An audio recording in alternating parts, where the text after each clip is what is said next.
അപൂർവമായ രോഗത്തെ തുടർന്ന് ശരീരത്തിലെ കഠിനമായ എരിച്ചിൽ ശമിപ്പിക്കാൻ വർഷങ്ങളായി കുളത്തിൽ കഴിയുന്ന പശ്ചിമ ബംഗാളിലെ ഇക്ബാൽ ഷെയ്ഖ് എന്ന കൗമാരക്കാരന് ഇനി വിദഗ്ധ ചികിത്സ ലഭിക്കും.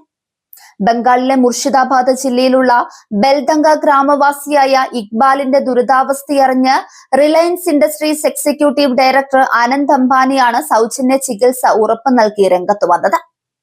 വെള്ളത്തിൽ നിന്ന് പുറത്തു കടക്കുമ്പോൾ ശരീരമാകെ തീ പിടിക്കുന്നത് പോലുള്ള അനുഭവമാണെന്ന് ഇക്ബാൽ പറയുന്നു.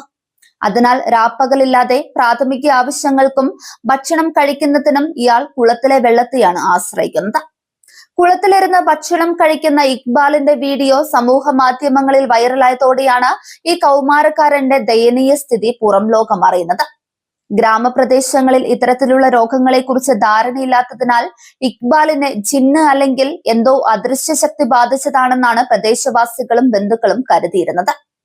മുൻപ് ചില പ്രാദേശിക ആശുപത്രികളിൽ കാണിച്ചെങ്കിലും കൃത്യമായ രോഗനിർണയം സാധ്യമായില്ല. ദീർഘകാല ചികിത്സയ്ക്കുള്ള സാമ്പത്തിക ശേഷി ഇല്ലാത്തതിനാൽ മാതാപിതാക്കൾക്ക് മകന്റെ ഈ ദുരവസ്ഥ നോക്കി നിൽക്കാൻ മാത്രമേ സാധിച്ചുള്ളൂ. തുടർച്ചയായി മണിക്കൂറുകളോളം വെള്ളത്തിൽ കിടക്കുന്നത് മൂലം ചർമ്മത്തിനുണ്ടാകുന്ന അപകടങ്ങളെക്കുറിച്ച് ഡെർമറ്റോളജിസ്റ്റുകൾ മുന്നറിയിപ്പ് നൽകുന്നുണ്ട്. വെള്ളത്തിൽ ദീർഘനേരം കിടക്കുമ്പോൾ ചർമ്മം വിളറി നേർത്തതാക്കുന്ന സ്കിൻ മാസറേഷൻ എന്ന അവസ്ഥയുണ്ടാവുകയും അത് ചർമ്മത്തിൽ മുറിവുകൾക്കും ബാക്ടീരിയൽ ഫംഗൽ അണുബാധകൾക്കും കാരണമാവുകയും ചെയ്യും. സമൂഹ മാധ്യമങ്ങൾ വഴി മാതാപിതാക്കളുടെ അപേക്ഷ ശ്രദ്ധയിൽപ്പെട്ട ഉടൻ തന്നെ അനന്ത് അംബാനി വിഷയത്തിൽ ഇടപെടുകയായിരുന്നു.